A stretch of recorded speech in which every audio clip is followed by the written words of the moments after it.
연말이고 마지막 주일이니만큼 야고보서의 마지막 부분을 다루는 게 좋겠다 생각이 들었습니다. 여러 가지 본문을 이제 저울질하면서 살펴보았는데 이 말씀이 오늘 우리에게 은혜 주시기를 원합니다. 여러분이 편지를 쓴다면 편지를 써보신 적이 있으신가요? 뭐 연애 편지든 군대 갔다 오신 분들은 부모님께 한 번쯤 이렇게 편지 써보셨을 것이고, 편지를 쓸 때 마지막 마무리를 어떻게 할까 고민이 참 많이 됩니다. 그 앞에 뭐 이렇게 잘 써내려갔어도 마지막에 어떻게 인사를 할까, 어떻게 마무리를 할까 이렇게 고민이 되죠. 야고보도 이렇게 편지를 써내려가면서 교회 전체, 온 교회를 향해서 편지를 쓰면서 그 고민을 아마 하지 않았겠나 싶습니다. 이 온 교회를 향한 교계 어른이 편지를 이렇게 써내려가면서 마지막에 어떤 말로 마무리를 하고 있는지 한번 같이 읽어보도록 하겠습니다. 편지의 마지막 주제는 기도입니다. 계속해서 나오는 말들을 보면은 기도라는 주제가 계속 반복이 됩니다. 그리고 전체 내용을 보면 맨 앞에 나왔던 서론격으로 다뤘던 인내하는 삶과 경건한 삶을 다 담고 있음을 우리가 나중에 이제 살펴보면서 이해할 수 있을 것입니다. 본문을 보면 계속해서 기도가 나오는데, 기도는 하나님을 의지하여서 사는 삶의 방식입니다. 기도만큼 하나님을 의지해서 사는 방식을 뚜렷하게 드러내는 행위가 없습니다.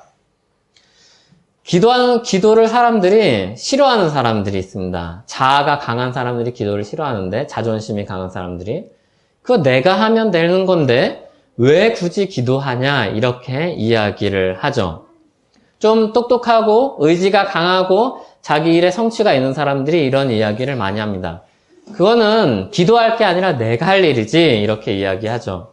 물론 내가 해야 될 책임이 있다는 것은 맞지만 우리는 늘 일용할 양식을 위해서, 내가 수고해서 얻는 일을 위해서도 기도하는 것입니다. 전적으로 모든 우리 삶이 주님께 맡겨져 있음을 고백하는 행위가 바로 기도이기 때문입니다. 그래서 내가 자신하고 내가 내일에 대해서 확신하는 그 일조차도 주님께 기도하는 것이 주님을 의지해서 사는 삶의 방식이죠. 그래서 기도는 누가 하는가 하면, 기도는 누가 합니까? 어려움을 당한 사람도 기도를 하지만 믿는 자가 기도하는 겁니다.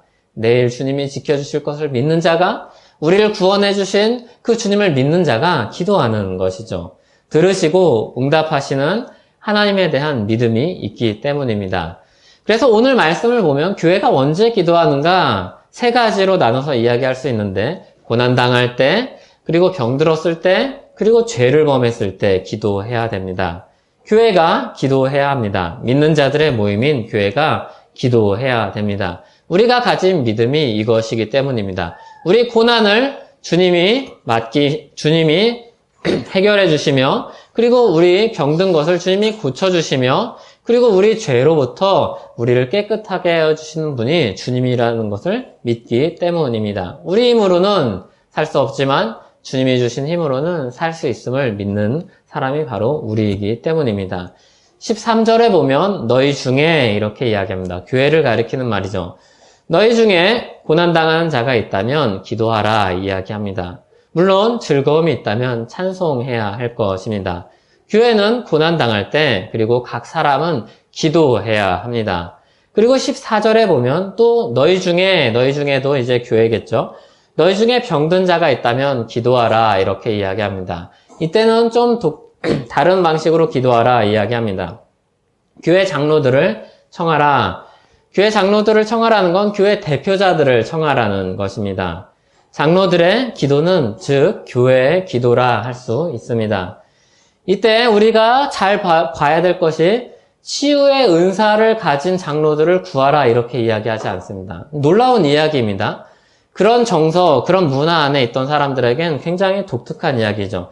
그냥 교회 장로들을 청하는 겁니다. 그 교회의 대표, 그 교회에 주님께서 직분을 맡긴 사람들을 청하는 겁니다. 교회 안에 영험한 사람들을 불러라 이렇게 이야기하지 않습니다. 그 교회 장로들을 불러서 기도하는 것입니다. 그 이유는 좀 이따 더 마저 이야기를 하겠습니다. 여기서 기름을 바르고 이런 행위가 있는데 기름을 바르고의 행위에 대한 해석은 좀 여러 가지입니다. 기름을 약의 용도로서 쓰는 것 또는 기름을 가지고 상징적인 의미로 하나님의 도우심을 구하면서 쓰는 것 그리고 또 다른 의미들이 있는데 분명하지 않습니다. 그것보다 분명한 것은 주님의 이름으로 기도하는 것이 보다 분명합니다. 주님의 이름으로 주님의 힘을 힘입어서 기도하는 것입니다. 그래서 어떤 장로가 와서 기도해도 괜찮은 것입니다. 교회 장로들을 불러서 기도하게 합니다. 16절에는 더 분명합니다. 서로 기도하라. 그러니까 교회 전체가 기도하는 겁니다. 죄가 있을 때 서로 기도하는 겁니다. 서로 기도하라고 말씀합니다. 아픈 사람이 있으면 그리고 서로 죄를 지은 사람이 있으면 서로의 기도 제목을 가지고 기도하는 것입니다. 교회는 서로를 위해서 기도하는 겁니다. 그러니까 각 사람이 교회의 대표인 장로가 그리고 서로 그러니까 온 교회가 기도해야 됨을 이야기하는 것입니다. 온 교회 전체가 하나님을 의지하여 사는 방식으로 살라는 것입니다. 교회는 주님의 소유요, 주님의 능력으로 사는 사람들이요, 그리고 주님의 머리된 한 지체입니다. 그래서 마땅히 우리는 서로를 위해서 함께 기도하는 것이 옳습니다. 기도에 대한 오해가 참 많죠. 기도를 많이 하면 효과가 있겠지. 그리고 더 특별한 사람이 기도하면 더 큰 능력이 있겠지. 그렇게 오해를 많이 합니다. 하지만 기도는 주님의 이름으로 주님의 능력을 힘입어서 하는 것입니다. 그러니까 기도의 결과는 우리의 어떠함에 달려있지 않고 기도를 들으시는 하나님의 은혜와 능력에 전적으로 달려있는 것입니다. 이것만 기억해도 수많은 기도에 대한 거짓말에 속지 않을 수 있습니다. 기도에 대한 응답은 하나님의 주권에 있습니다. 그리고 이것이 우리에게 너무나도 큰 은혜이죠. 내가 그동안 살았던 삶이 어떠함에 따라서 내가 하는 기도에 응답이 달라지지 않는다는 겁니다. 내가 그동안 살았던 삶이 좀 부끄러워도 지금 이 순간 고난당할 때 괴로워서 예수님의 이름으로 기도하면 주님께서 들으시고 응답하신다는 사실이죠. 이것을 잘 들어주는 예가 엘리야입니다. 오늘 본문 17절에서 18절인데 같이 한번 읽어보겠습니다. 엘리야는 우리와 성정이 같은 사람이로되 그가 비가 오지 않기를 간절히 기도한즉 3년 6개월 동안 땅에 비가 오지 아니하고 다시 기도하니 하늘이 비를 주고 땅이 열매를 맺었느니라. 우리는 엘리야를 생각하면서 엘리야 대단하지. 많게는 850명, 적게는 450명과 선지자들과 이방 선지자들과 싸워서 이긴 사람이지, 기도의 사람이지, 능력의 사람이지, 수많은 기적을 베풀었지 라고 우리가 기억할 수 있습니다. 그렇지만 야고보서는 엘리야를 이렇게 인용합니다. 우리와 똑같은 사람인데 기도하니까 하나님이 3년 동안 비를 멈추게도 하시고 내리게도 하셨다 이렇게 이야기합니다. 엘리야는 우리와 똑같은 사람이다 이야기합니다. 아합이 북이스라엘을 다스리고 있을 때입니다. 아주 악한 왕이었죠. 이전의 모든 왕들보다 여호와 보시기에 악을 더 행했다. 열왕기서에 보면 이렇게 기록합니다. 이전의 악한 왕들의 악행은 아무것도 아니었다. 이렇게 이야기한 사람이 아합입니다. 이방 사람 여인 이세벨을 아내로 삼고 그 아내와 함께 그 이방신들을 다 들여왔습니다. 바알을 섬겨서 예배하고 사마리아 건축한 바알 신전에 바알을 위한 제단을 쌓았습니다. 그를 위한 선지자들을 양성하고 독려하고 그리고 국가의 돈을 가지고 그 사람들을 먹여 살렸죠. 아세라 신상도 만들었습니다. 하나님이 아합에게 엘리야를 보냅니다. 엘리야가 아합에게 말합니다. 내가 섬기는 이스라엘의 하나님 여호와께서 살아계심을 두고 맹세하노니 내 말이 없으면 수년 동안 비도 이슬도 있지 아니하리라. 엘리야도 분명히 알고 있었고 열왕기서도 분명히 알고 있습니다.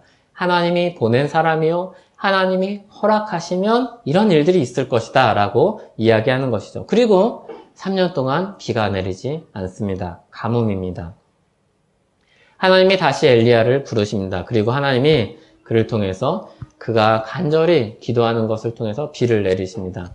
근데 하나님이 이 엘리야를 부르실 때 분명히 비를 다시 내리기 위해서 부르셨는데 엘리야는 그때 무엇을 하는지 아십니까? 무릎을 머리를 무릎 사이에 놓고 간절히 기도합니다. 간절히 기도합니다. 그리고 어떻게 날씨가 바뀌는가 살펴봅니다. 이게 엘리야가 한 믿음의 기도입니다. 주님이 분명히 부르셨습니다. 주님이 행하실 일이 분명합니다. 근데 그때 간절히 기도하고 있습니다. 이게 엘리야가 한 순종이죠. 하나님은 바알과 아세라가 대적할 수 없는 신이심을 분명하게 보이십니다. 그 일에 이 엘리야의 기도가 사용되는 겁니다. 엘리야가 대단해서도 아니고 그가 특별히 하나님과의 관계가 좋아서도 아닙니다. 그는 하나님의 부르심을 받아 쓰임받은 선지자였습니다. 우리가 알듯이 이 일이 있은 후에 아합의 마음이 회개하지 않음을 보고 엘리야는 낙심하여서 로뎀나무에 가서 주님 그냥 저 여기서 죽여주시옵소서 이렇게 고백한 사람이 엘리야입니다. 우리와 똑같은 사람인데 믿음으로 기도하고 그리고 주님의 은혜를 힘입어서 주님의 능력을 본 사람이 엘리야입니다. 야고보서는 우리에게 이 사실을 상기시켜 줍니다. 엘리야를 통해서 일어난 기적이 대단하지만 그 결과가 그로 인한 것이 아님을 우리에게 분명히 가르쳐 줍니다. 기도에 대한 가르침을 주면서 이 예를 들어서 아주 특별한 예죠. 엘리야의 예는 굉장히 특별한 예죠. 엘리야는 사실 이 일을 가지고 평생토록 좀 이런 말은 그렇지만 울고 먹어도 될 만한 그런 기적이죠. 근데 그것을 가지고 오면서 엘리야, 우리랑 똑같은 사람인데 그런 기적이 있었다. 이렇게 기도에 대한 예시로 엘리야를 보여주고 있는 것입니다. 그러므로 우리는 기도할 때 늘 이것을 기억해야 합니다. 내가 부족하다. 내가 지금 하나님 앞에 부끄럽다. 그런 생각을 할 필요가 없는 것입니다. 본래 우리는 부족하고 부끄러운 사람들입니다. 회개할 것이 있으면 회개하면 됩니다. 하나님이 은혜 주시면 이 일도 하고 저 일도 하는 사람들이 바로 우리입니다. 예수님은 기도를 가르치시면서 구하기 전에 너희에게 있어야 할 것을 하나님 너희 아버지께서 아시느니라 이렇게 말씀하셨습니다. 그리고 주기도문을 가르치셨습니다. 굉장히 독특하죠. 주님이 아신다 라고 이야기를 했는데 그 다음에 기도문을 가르쳐 주십니다. 주님이 아신다, 기도할 필요가 없다 이게 아니라 주님이 아신다, 그러니까 너희는 이렇게 기도하라 이렇게 말씀하십니다. 주님이 우리에게 가지고 계신 그 호의와 사랑과 지식과 이런 것들을 가지고 우리가 그것을 알고 믿고 주님 앞에 기도하라고 가르치십니다. 그러므로 고난당할 때 기도하시기 바랍니다. 병들었을 때 기도하시기 바랍니다. 죄를 범했을 때 더 기도하시기 바랍니다. 지체하지 말고 기도하시기 바랍니다. 이 일이 우리 각 사람이 교회가 해야 될 일입니다. 기도는 하나님을 의지하는 행위입니다. 아름다운 행위입니다. 신자가 해야 될 특권이고 하나님이 신실하게 응답하실 약속입니다. 그리고 기도는 이와 같은 교회의 기도는 무엇을 가져오는가, 어떤 결과를 가져오는가, 회복을 가져옵니다. 13절에 보면 고난을 위한 기도, 13절에 보면 병든 자를 위한 기도, 그리고 15절, 16절에 보면 죄를 구원하는 기도가 나옵니다. 교회의 기도는 모든 이런 어려움으로부터 회복을 가져오는 기도입니다. 주님께서 우리에게 주신 방편이죠. 하나님의 뜻은 우리를 고난 가운데 내버려 두는 것이 아닙니다. 하나님의 뜻은 우리를 고통 가운데 두시는 것이 아닙니다.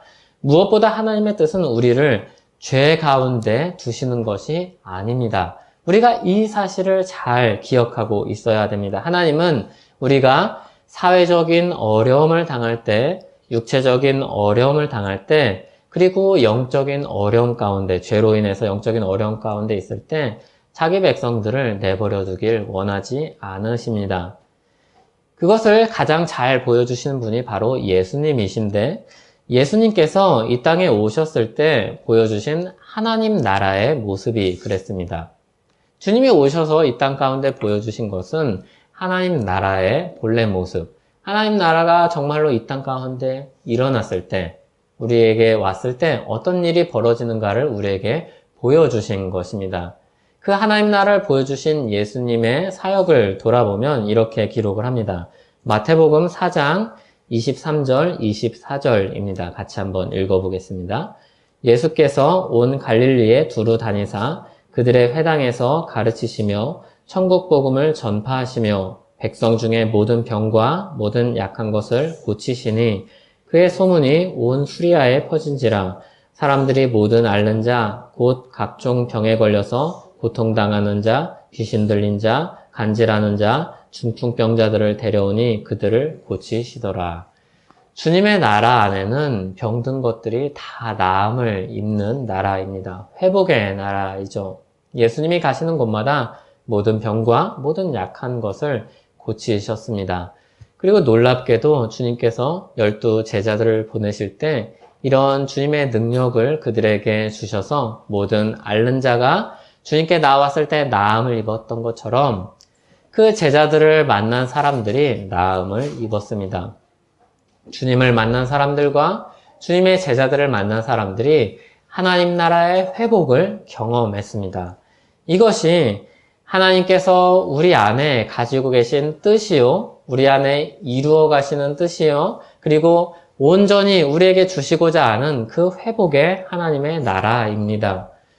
물론 우리 기도가 항상 치유의 결과로 나타나지 않습니다.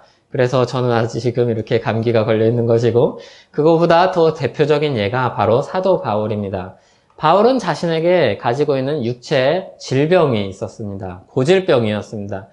그래서 그 말씀이, 그 편지가 그렇게 힘이 있음에도 직접 가서 설교를 할 때, 목회를 할 때, 그리고 복음을 전할 때 사람들이 보고서 저 사람의 말을 믿어도 될까 싶을 정도로 그런 아픈 병을, 고질병을 앓고 있었습니다. 그래서 바울이 여러 번 간절히 기도했죠. 주님, 제가 가지고 있는 이 연약함이 복음을 전하는데 걸림돌이 되지 않습니까? 이거 고쳐주시면 안 되겠습니까? 간절하게 기도했지만 하나님은 그 육체의 가시를 없애주지 않으십니다. 그리고 우리가 또 한 가지 기억해야 될 것은 우리의 생명은 끝이 있다는 겁니다. 우리가 이 땅 가운데서 살 때 우리는 연약한 존재로, 불완전한 존재로, 죽음을 앞둔 존재로 살아갑니다. 그래서 모든 사람들이 질병에 잠시 나음을 입어도 반드시 죽게 되어 있습니다. 그래서 나사로도 다시 살아났지만 결국엔 죽게 되었습니다. 결국엔 우리는 이 땅 가운데서 연약함을 가지고 사는 존재요. 그리고 죽음을 향해서 가는 존재입니다. 다만 그 사이사이에 주님의 나라의 그 은혜를 보여주시기 위해서 우리를 회복시켜 주시는 것입니다. 우리에게 회복시켜 주시는 이 은혜가 진짜고 실체임을 알려주시기 위해서 우리 삶 가운데 중간중간에 그런 은혜들을 주시는 것이죠. 그래서 이것이 은혜요 선물입니다. 주님이 우리를 회복시켜 주시는 것은 의무가 아닙니다. 그리고 우리가 기도했으니 반드시 나아야 된다는 그런 법칙도 아닙니다. 주님이 은혜와 자비로 그리고 가장 큰 지혜로서 우리에게 마땅히 주실 것을 주시는 선물입니다. 주님은 분명히 모든 백성들을 치유하실 것입니다. 모든 어려움에서 우리를 건지실 것입니다. 사회적인 고통에서, 육체적인 아픔에서, 영적인 어려움에서 우리를 건지실 것입니다. 하지만 이 땅에 있는 동안 인내해야 되는 시간도 필요할 것입니다. 우리가 원하는 때, 원하는 방식으로 응답하지 않으실 수도 있습니다. 그럼에도 잊지 마시기 바랍니다. 기억하시기 바랍니다. 하나님이 우리에게 진짜로 주시고자 하는 것은 재앙이 아니라 평안이며 하나님이 우리 사정을 아시며 우리를 사랑하신다는 사실, 그리고 우리 기도를 주님의 은혜의 방편으로 사용하신다는 이 사실을 잊지 마시기 바랍니다. 주님은 정말로 우리의 회복을 간절히 원하십니다. 정말로 원하십니다. 아픔과 슬픔에서 건지길 원하십니다. 무엇보다도 영적인 회복을 간절히 원하시죠. 이 영적인 회복을 간절히 원하시는 이유는 다름 아닌 죄로부터, 이 영적인 문제로부터 모든 문제가 파생되었기 때문입니다. 그래서 주님이 우리 죄를 구원하시기 위해서 이 땅에 오시는 것입니다. 가장 결정적인 문제를 해결하기 위해서 이 땅에 오시는 것입니다. 죄 문제야말로 가장 큰 질병이요, 가장 큰 고난입니다. 모든 사람에게 주어진 고난이요, 모든 사람에게 있는 질병이라고 할 수 있습니다. 오늘 단락을 보면 고난당한 자를 위한 기도, 그리고 병든 자를 위한 기도, 그리고 죄로 인해 병든 자를 위한 기도, 그리고 죄로 인한 기도 이렇게 이어집니다. 그리고 마지막에 죄로 인해 진리를 떠난 사람들을 대한 언급이 마지막에 나옵니다. 그러니까 이 기도가 점점 어디로 흘러나가고 있는가 하면 이 땅에서 겪는 사회적인 고난들, 그리고 이 땅에서 당하는 연약한 그런 육체의 질병, 그리고 죄로 인해서 겪는 육체의 질병, 그리고 죄 때문에 서로에게 상처 주고 이랬던 이런 죄들, 그리고 죄로 인해서 진리를 떠난 자들, 이렇게 나아갑니다. 그러니까 점점 죄로 인해서 더 극심한 문제로 우리에게 보여주고 있는 것이죠. 죄로 인해 병이 들 때가 있습니다. 그때 기도하면 용서하심을 받고 일으킴을 받습니다. 서로 죄를 지을 때가 있습니다. 서로를 위해서 기도할 때 하나님의 용서의 역사가 일어납니다. 그래서 기도로 인해서 서로에게 지은 죄가 해결된 사람들은 서로 화합할 수 있는 은혜를 누리게 됩니다. 그리고 이 뒤에 잠깐 우리와 성정이 같은 사람 엘리야의 기도가 나오고, 그리고 그 뒤에 이어지는 내용이 19절, 20절입니다. 우리 한번 19절, 20절을 다시 한번 읽어보겠습니다. 내 형제들아, 너희 중에 미혹되어 진리를 떠난 자를 누가 돌아서게 하면 너희가 알 것은 죄인을 미혹된 길에서 돌아서게 하는 자가 그의 영혼을 사망에서 구원할 것이며 허다한 죄를 덮을 것임이라. 아멘. 그러니까 야고보서 마지막 단락의 주제는 기도라 했습니다. 우리에게 회복을 주는 기도입니다. 그런데 이 회복을 주는 기도가 절정으로 가면서 뒤에 결말로 가면서 어디에까지 이르냐면 죄에서 회복되는 그런 현실로까지 나아갑니다. 이런 흐름을 보면 야고보서의 관심이 어디에 있는지 우린 알 수 있습니다. 오늘 본문에서 다룬 기도는 오늘 단락에서 전체 기도이기도 하고, 그리고 이 19절, 20절은 이 기도의 결론이기도 하며 야고보서 전체 결론이기도 합니다. 그러니까 결국 이 기도라는 내용의 결론과 이 야고보서 전체 결론이 어디로 맞춰지는가 보시기 바랍니다. 죄인을 구원하는 일로 맞춰지고 있습니다. 예수님이 죄인을 회복을 위해서 오신 이 일로 맞춰지고 있는 것입니다. 야고보서의 관심은 여기에 있습니다. 온 교회를 향해서 편지할 때 야고보서가 가지고 있는 관심은 여기에 있는 것입니다. 죄로부터의 회복에 관심이 있는 것이죠. 교계의 어른이 이야기하는 겁니다. 교회의 존재 가치, 존재 목적을 분명히 알고 있는 이 교계의 어른이 이 이야기를 하는 겁니다. 죄인이 회복되는 그 일이 가장 가치 있죠. 이렇게 하고 마치는 것이죠. 인사말도 없이 그렇게 마치는 겁니다. 주님이 이 땅에 오셔서 행하신 일은 십자가에서 절정을 이루었다고 말을 할 수 있을 것입니다. 죄인을 구원하려 오신 일의 절정이기 때문입니다. 요한복음 19장 30절에 보면 예수님이 그 십자가에 달려서 죽으실 때 이 말씀을 하고 마치십니다. 다 이루었다. 이렇게 말씀을 하시면서 돌아가십니다. 예수님이 무엇을 이루셨나요? 예수님이 이루신 것은 믿는 모든 사람의 회복의 근거를 마련하신 것입니다. 예수님은 잃어버린 하나님의 형상을 회복하기 위한 근거를 마련하셨습니다.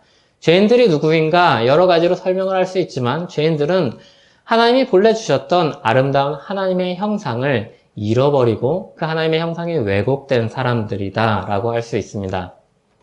그래서 이 하나님의 잃어버린 형상, 왜곡된 하나님의 형상을 회복하시기 위해서 예수님이 오신 것입니다. 다 이루었다 한 이 예수님의 말씀은 요한복음에만 기록되어 있습니다. 근데 요한복음의 맨 앞에는 무엇이 기록되어 있냐면 창조주로 오신 예수 그리스도를 증거합니다. 창조자이신 예수 그리스도를 선언하면서 시작합니다. 그리고 십자가에서 다 이루었다 이렇게 돌아가십니다. 이런 구도로 볼 때 요한복음을 읽으면 창조 사역에 함께 하신 예수님이 십자가에서 그 사역을 통하여서 십자가 사역을 통하여서 재창조의 사역을 완성한다 이렇게 읽을 수 있습니다. 우리가 분명히 알고 있는 것처럼 이제 곧 창세기를 가지고 말씀을 묵상할 텐데 하나님의 첫 창조의 결말이 무엇입니까? 그것은 안식입니다. 주님이 창조를 마치시고 안식하셨다 이렇게 말씀하시죠. 주님이 창조하신 그 세상에 더하거나 덜할 것이 없어서 너무나 아름답고 좋았기 때문에 하나님이 그 일을 마치고 안식하셨습니다. 그리고 모든 생물이 그 안에서 안식하였죠. 그런데 죄가 들어온 이후 세상이 다 바뀌었죠. 그 안식을 잃어버리는 것입니다. 안식을 찾을 수 없게 된 것입니다. 본래 하나님이 창조하신 세계에 주고자 하신 그 안식을 잃어버린 겁니다. 그 안식을 찾고자 했지만 여러 죄인들이 그것을 찾고자 했지만 아무도 그것을 찾을 수가 없었고, 그리고 신자였던 모세도 여호수아도 그 진정한 안식으로 사람들을 드릴 수 없었습니다. 주님만이 오직 그 안식으로 들어가게 하실 수 있는 분이었죠. 오직 한 분, 우리 주 예수 그리스도만이 우리를 그 안식으로 들어가게 하실 수 있는 분이셨습니다. 그 예수님이 우리에게 안식을 주시고자 죄로 인해 망가진 이 세상에 회복을 주시고자 이 땅에 오십니다.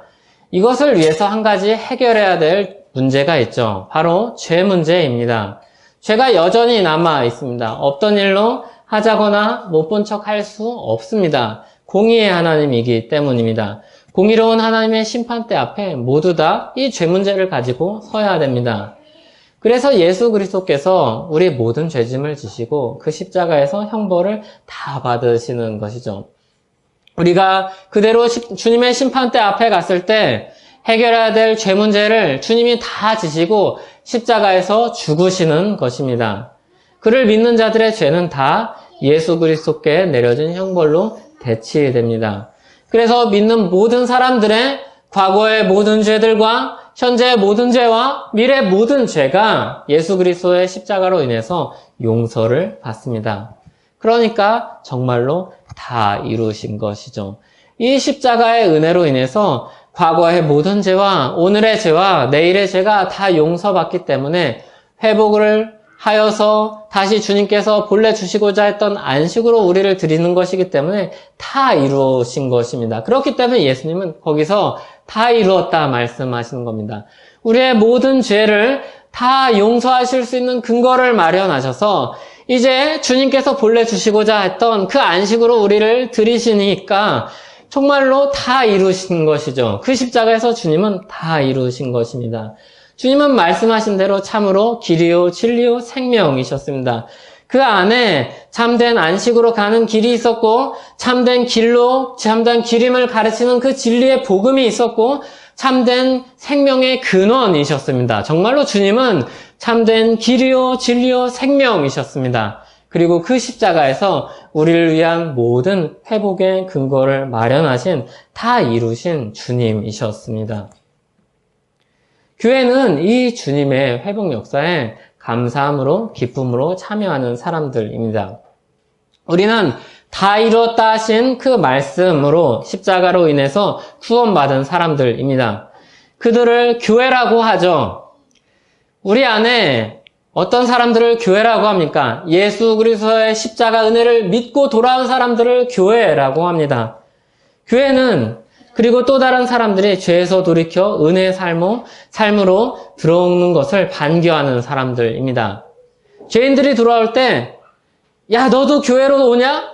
너도 구원받았냐? 너도 예수님 믿냐? 이렇게 하지 않고, 너도 구원받았구나. 너도 주님의 구원의 은혜로 들어왔구나. 이렇게 반겨하는 사람들입니다.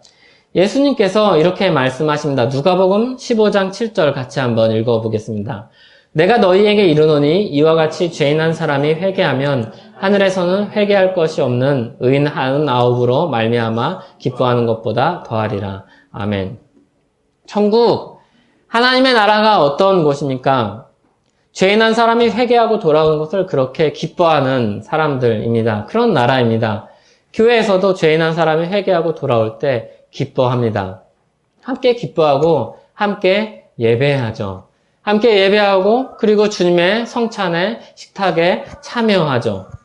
어떻게 이 고귀한 식탁에 그렇게 많은 죄인들, 그렇게 추악한 죄인들도 같이 함께 할 수 있을까요? 이 은혜를 가장 잘 보여주는 것이 바로 성찬입니다. 함께 주님의 식탁을 마주합니다. 주님께서 제정하신 이 성찬을 함께 나눕니다. 그리스도의 고난과 죽으심을 기억하는 식탁이죠. 이 식탁에 참여할 때마다 주님의 고난과 죽으심을 우리가 함께 고백하죠. 참된 회복에 함께 참여하는 자로 이 식탁에 앉는 것입니다. 그리고 온 교회가 함께 그렇게 한 몸 되었음을 확인하고 교제하는 식탁입니다. 그냥 성찬을 함께 나눈다는 것은 이 의식에 참여하는 그런 종교적인 행위가 아니라 주님이 우리를 구원하여 주셨음을 인정하는 우리의 신앙 고백이요. 그리고 그 신앙 고백에 우리가 함께하고 있음을 우리가 고백한 한 공동체로 부름받았음을 우리가 고백하는 행위요. 그리고 우리가 그 안에서 그 공동체로 부름받아 한 몸이 되어서 우리가 그것을 확인하며 우리가 한 형제 자매로 교제하는 행위인 것입니다. 그래서 주님의 성찬에 앉을 때마다 우리는 놀랍고 주님의 은혜 안에서 기쁨과 감사로 참여하게 됩니다. 그래서 우리가 이 자리에 참여할 때마다 우리는 서로를 보면서 이런 생각을 하게 되는 것이죠. 우리가 지금은 인원이 적어서 잘 와닿지 않을 수도 있습니다. 그런데 인원이 조금 늘어나면은 우리가 이렇게 둘러앉아서 성찬을 나눌 수 없을지는 모를지라도 성찬을 함께 참여한다는 의미는 바로 그것입니다. 내가 그렇게 싫어하는 그 사람도 성찬에 같이 참여하는 겁니다. 내 마음에 들지 않는 그 사람도 주님의 구원의 은혜에 들어온 사람들인 것입니다. 그리고 내가 사회에서 볼 때, 그리고 내가 다른 국면으로 볼 때 싫어하는 그 사람도 성찬의 상에 참여하는 것입니다. 처음 이 성찬의 상에 참여했던 사람들은 그것을 더 깊이 느꼈을 것입니다. 아니, 그 세리가 민족주의자들이 보기에 주님의 세우신 이 이스라엘을 무시하고 그리고 로마에 붙어서 빌어먹는 사람들과 같은 그 세리도 이 성찬에 참여를 하고 있구나. 아니, 그렇게 과격하게 힘으로 그리고 이 사회를 전복시켜서 자신만의 나라를 만들려는 저 사람들도, 열심당원들도 이 성찬에 참여하고 있구나. 사람들은 생각했을 것입니다. 아니, 저 사람도 주님이 부르셨다니, 저 사람도 주님의 은혜로 부르셨다니, 저 사람도 주님의 나라에 합당한 사람이라니 놀라고 그 은혜에 감격하여서 그 상에 참여했을 것입니다. 우리가 모이는 식탁이 바로 그런 식탁이죠. 그냥 매달 같이 하는 식탁이 아니라 주님의 그 죄로부터의 은혜를 절절하게 보여주는 식탁이 바로 이 식탁인 것입니다. 누구든지 예수 그리스도를 힘입는다면 죄인이 돌아와서 천국의 교회 기쁨이 됨을 보여주는 식탁이 바로 이 식탁인 것입니다. 그 안식을 함께 나누는 교회가 바로 우리인 것이죠. 우리는 주님의 교회입니다. 주님이 우리에게 주신 이 복을 더 적극적으로 누리는 저와 여러분 될 줄 믿습니다. 그 방법은 단순합니다. 오늘 이 성찬이기도 하고 그리고 오늘 본문에서 이야기한 대로 기도입니다. 주께 기도함으로 우리 한 해를 마무리하고 또 한 해를, 새로운 해를 맞이하는 저와 여러분 되기를 바랍니다. 그 기도 안에는 무엇이 있습니까? 주님이 우리 안에 주고자 하는 회복이 있습니다. 그 회복에는 나의 회복도 있지만 교회의 회복도 있습니다. 내 옆에 있는 지체의 회복도 있습니다. 내 지체가 가지고 있는 어려움과 병듦과 그리고 죄를 위해서도 기도하는 것입니다. 또 죄 졌네. 이게 아니라 저 죄인도 주님이 사랑하는 죄인이지. 나와 별로 다를 바 없는 똑같은 엘리야와 같이 똑같은 성정을 가진 사람들이지. 이것을 기억하면서 주께 기도하는 겁니다. 주님, 회복의 은혜를 주시옵소서. 이렇게 기도하는 저와 여러분 되기를 바랍니다. 같이 기도하겠습니다. 주님 감사합니다. 우리는 주님의 회복의 은혜에 참여하는 사람들입니다. 우리는 주님의 그 은혜에 부름을 받은 사람들입니다. 주님, 우리가 그 회복의 은혜를 기억하고 또 그 은혜에 감사하며 그것을 누리며 살게 하여 주시옵소서. 예수님의 이름으로 기도하옵나이다. 아멘.